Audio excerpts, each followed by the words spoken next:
What's happening, guys? Fallen from OTB here, coming in with a new video today. There have been a couple requests from people talking about the history of OTB, and I thought I would do a video giving kind of a background, maybe a timeline, if you will, of the history of how the clan started, what we did, where we have been competitive, and kind of the road leading up to this very day.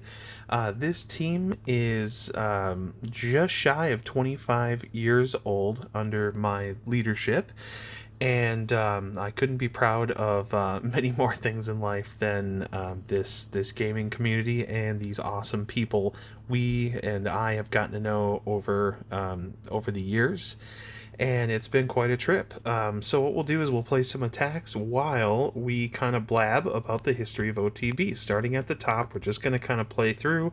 Not sure where this video is going to go, but we're just going to just kind of start playing some attacks and kind of talking about some things. OTB is, as many of you know, my absolute pride and joy. This is something that over these years I have just been so proud to be a part of, and one of the highest stresses for this clan is finding out how to stay alive, for so long. And at the end of the day, sure, you can argue about it being leadership and having good people that you can trust around the clan. While at the same time, though, it's all about the members that are behind it, and not trying to give a cheesy cop out answer, but it's all about the involvement of the members, because we couldn't go anywhere without those people. So I think that there's actually a very special type of person that fits in with a group such as this, and just really proud to have everyone up to this point. Now, throughout the years, we have had some insane leadership teams. At one point of time, I think there was something like 1,500 members in, I don't know, 4 or 5 different games. And to be honest with you, I don't even remember the timeline of everything and all the games that we were in. We did have some people that were running the clan for periods of time that were in other games that I wasn't playing, and they were doing their own thing and sort of just, fully representing. We were in voice comms constantly. It was just kind of a whole process for the involvement of these people. So I'll get into what I do know, and we kind of fill in the blanks as we go here. Everything started back in 1999, running a Windows DOS game called Worms Armageddon. If anyone's heard of it, Worms is actually still around. I believe it's on more than just PC. I forgot what other games play it. I know it came out years after in other game systems. However, OTB was actually not started by me. It was started by a person who was, I believe, from Minnesota, and that is where I'm from as well.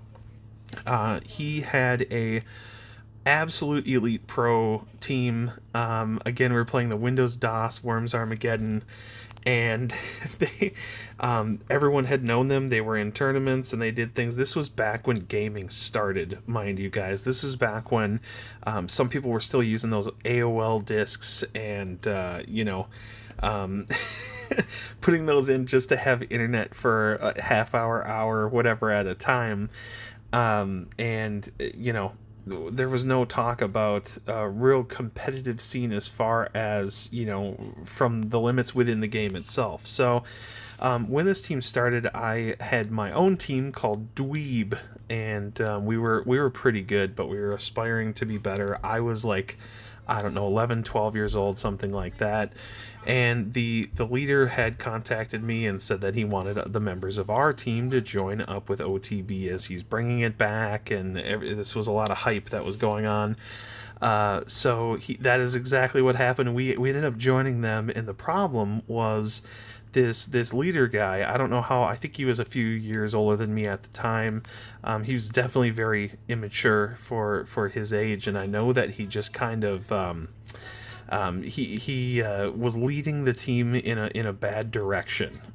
So the half of the guys that joined that were with me, and the other half started kind of getting behind me. And long story short, there was this sort of fork in the road, and I ended up sort of overtaking the clan and just taking over and running the team for the game. He wasn't as active, and people just didn't like that direction. So we took off.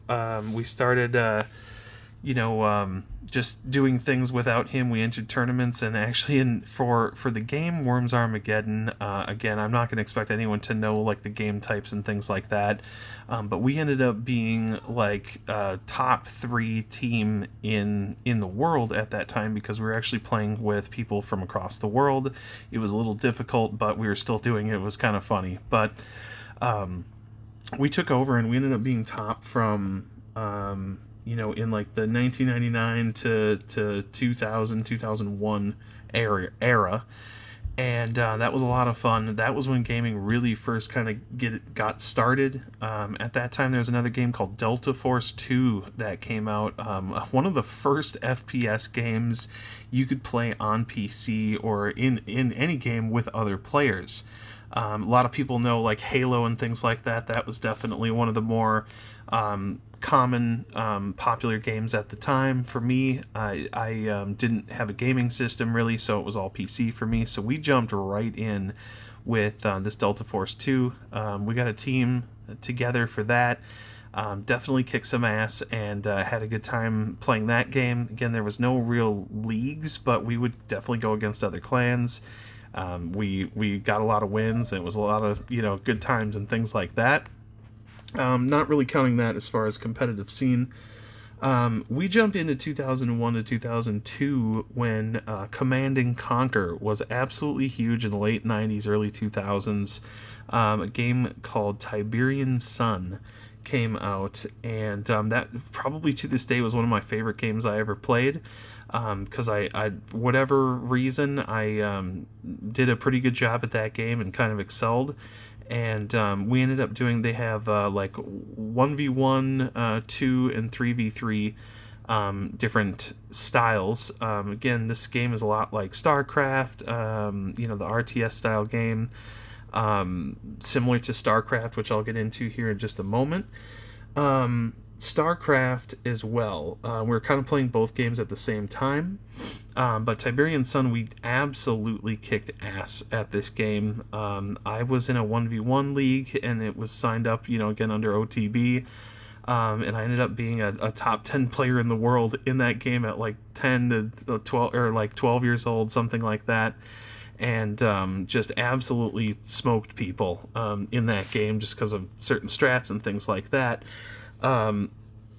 Taking this moment to kind of appreciate the style of gameplay that OTB is, we have been always sort of like a blitzkrieg. If you know the blitzkrieg tactics back in World War II, that worked actually extremely well for the Germans.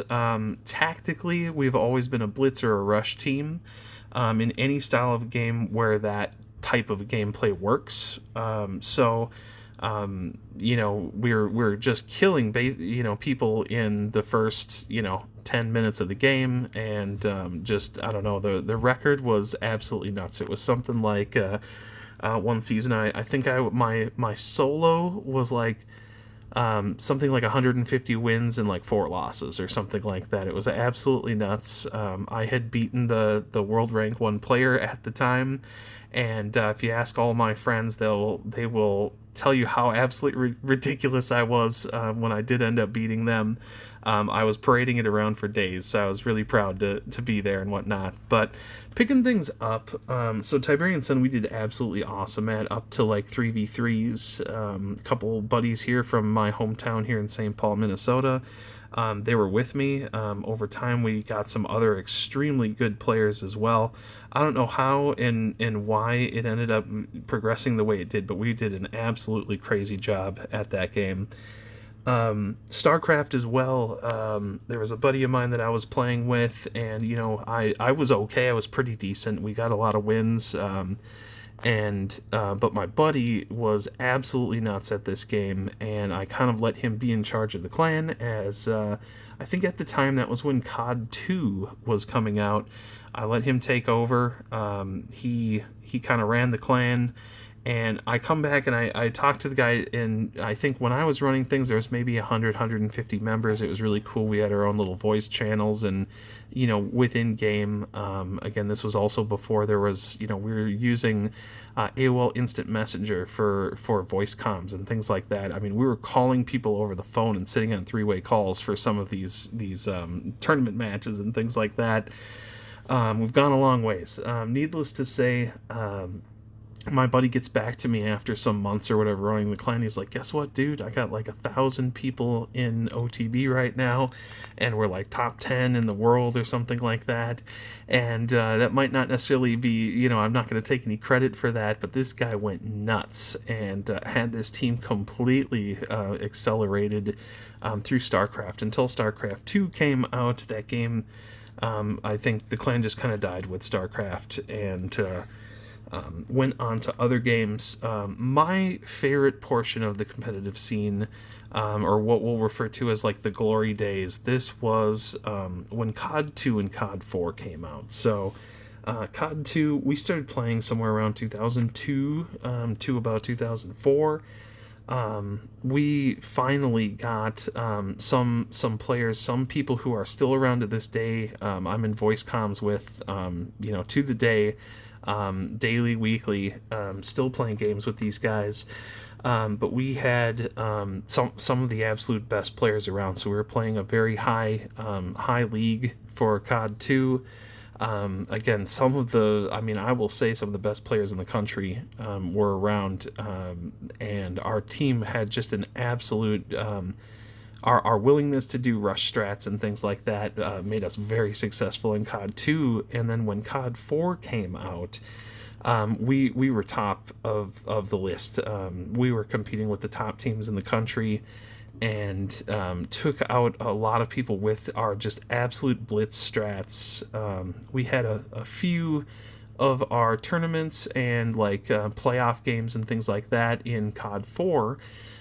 We had casted over before Twitch and all these other systems, something called erev.com. I think it was like Electronic Revolution, or for competitive esports, things like that. So we had a really good time doing that. COD 4 was definitely our diamond game that we excelled at so much. It fit our strats so well, and we spent, I remember we did about 8 hours a day of strats, and scrimmaging other teams and things like that to perfect what we do. We had people just on and off the clock, doing, learning where every grenade goes when you throw it. And I mean, just hardcore crossfire and positioning and things like that. So I am rambling, but definitely trying to take some time in the early years, because at one point I remember in COD 2 we had I think it was Ventrilo or something like that was set up, that was used back then quite a bit. We had, I think, was it 4 to 6 different games going at one time. We had Counter-Strike, 1.6, and Counter-Strike CSGO, things like that were happening. So we had multiple teams sitting in our voice comms, all doing their scrim and their scrimmage games and league games, all within our voice comms. So that was really cool to see, 50 people at a time in there, just and I'm jumping back and forth to channel to channel, talking to people and just being busy. It ended up being more of a job, I think, than anything. But, we did branch out into Halo. But when you get to that point, I think kind of in maybe the 2006 area or era, gaming changed entirely. This was something where, oh god, I'm sorry, I haven't been playing attacks. Gaming changed a lot, and it got to a point where competitive games really weren't available, or they were only available to just top peaking teams, people who were able to, pick up players from around the country. There was a lot more advertising and things like that. We were a part of a couple sponsorships and things of people who got us servers. Sometimes we even had to use a different name when we were playing certain tournaments just for the money that was donated to us and things like that. So there was definitely a lot going on for the group, and so that was absolutely crazy. When the competition changed, all of a sudden we were in a place where OTB was a community, and we had comms and things like that, but there were just no games to play, and it seems almost as if forever this has been happening. There are games, where there is no real competition on a weekly, monthly basis. Things like EVE Online, World of Warcraft, Rocket League was a little bit competitive, but there were the Battlefield games, other Call of Duty games that came out. So our community had existed throughout these years, and we would play together, but we didn't have the opportunity to make runs like we did in our competitive scene from back in the day. So we just kind of missed those opportunities, and things just kind of fell off, really until 2014 when Clash came out. Clash is the closest thing we've had to a real competitive game in the last 10 years or so, and it is, it absolutely counts all the way. It is a phone game, but it's we have CWL, we have these clan wars and things like that. And so really we just kind of carried our old image. A lot of the old players that I had played with started playing Clash, and that's kind of how we started this clan. And once again, my old buddy from back in 2003 that I was playing with was the one who actually opened OTB and convinced me to play Clash with him, in which he quit a little bit later, which that happens. But when you get in a in a game like this, and nowadays we're watching things like Twitch, and we're watching some of the best players in all of these games, they're the ones who go on. It's like a job for them. Typically they're younger. Literally the cognitive ability of younger players, people who are like 16 to 18 years old, are now bypassing people who are me. I'm 37 years old, and I no longer have the same reaction time that I did back when I was playing COD 2 and COD 4. And all those type of scenarios kind of come together here. Did I just play this? Oh my god, I'm sorry, I don't know what's going on. I'm just rambling. I'm looking away and trying. I've got a little page of notes here, of which are now over. So I think this is kind of where we've ended up at this point in this style of a community nowadays, when Twitch and all the Kick and these other main streaming websites kind of took over. The grand prizes are millions of dollars in a lot of these games like League of Legends, that kind of started a lot of this big payout style games. Dota, mostly other like PC style games, and they're running the industry right now. And PC players are always trying to find new games, but the biggest issue is you have these games like Call of Duty, where there's a new game every year, and so a competitive scene doesn't have the ability to exist, because they don't have the ability to a long-lasting game that's frankly well made is not existing anymore. So that's kind of sad, and that's just the truth of how times have changed for this. So here we are, just doing everything that we can nowadays. Clash of Clans is fine. We're getting older. A lot of us have families and stuff like that now, and things we need to keep up with. And frankly, there's just no time to put into these other style games that, these younger kids are able to come in and just dominate entirely. But, yeah, so that's kind of where we're at right now, and that's really where we came from. There's so many details that I'm missing out, and there's and I'm trying not to just like be like, oh yeah, we're awesome, and we did this and that. But accolades are definitely a part of where you've come from. So we definitely came from an extremely high competitive background, and we're trying to transition that into a game like this, where frankly, when we're dealing with people who have lives and things like that, that is why we have sort of a balanced, like, competitive and relaxed kind of game style, because we frankly have to. At the end of the day, we want to live up to the name. We want to be only the best. And that's, that's where we're at right now for our competitive style. So we are going to continue to bring it. This clan is not going anywhere. 25 years of this clan, and at this point marks one of the oldest clans in gaming history.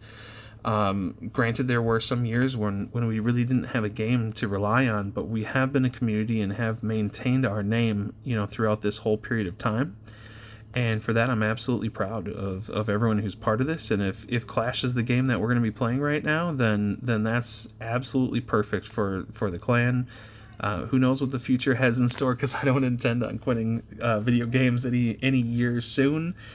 I always want to play. I think that's my main escape, is playing, whatever game is exciting to play. Whatever gives you a reason to come back and play more, right?